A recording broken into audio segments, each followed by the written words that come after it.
পারে না।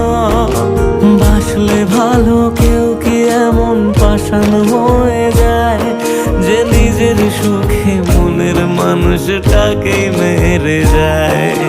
হায় রে বোকা মন আমার, শুনলি না বারণ, আবার প্রেমে মজলি রে তুই কেন কারণ? পিয়া পিয়া